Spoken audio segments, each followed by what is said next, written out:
2033. We're seeing the mix of traffic growing and changing at the airport as well. Back in 1985, for example, the traffic we saw was split pretty well 50-50 between the domestic passenger and the international. Last year, what we saw was about 60% of the traffic that arrived at the airport was international travelers, so U.S. and international, and that aligns nicely with what Andrew was telling you a few minutes ago.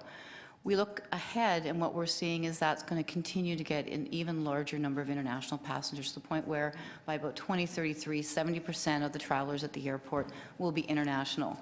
We also track what we call a connecting passenger versus an origin destination. Origin destination being that passenger that starts or stops their trip here in Toronto.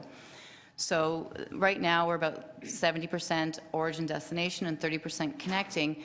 That percentage split will stay about the same over time as we grow, but the actual real numbers is going to change significantly. Right now we have about 12 million of our passengers are connecting through the airport, and that's going to grow to about 19 million when we look about 2033.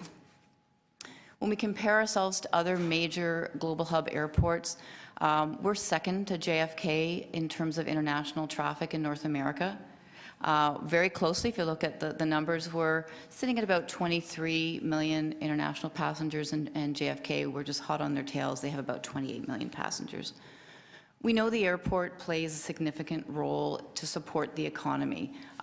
Most of the traffic and aviation demand really is strictly tied to our economy and growth in the economy. We can track back to show the percentage of GDP that the airport supports. Today, that's about 6% of Ontario's GDP, $35 billion, and about 277,000 jobs throughout the economy. Looking ahead, we know that that's going to continue to grow as our economy grows. About 7% of Ontario's GDP we expect will be supported by the airport by about 2030, and that's a significant number of jobs throughout the economy, 478,000. We look at our catchment areas in two ways. The first is we look at that driving distance, and again, those people that are going to get in their car and come to catch a flight. So what we have is the large population within this 3-hour drive time, 2.5 million people that then become passengers. We also look at the flying time. So within a 90-minute flight, we have 150 million people that potentially can catch a flight to come to Toronto Pearson to catch a flight.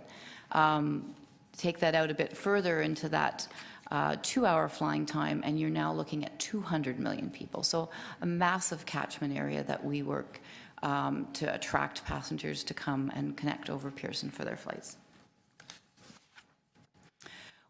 Given the growth that we're seeing and the demand for aviation, we are starting to think about how does a region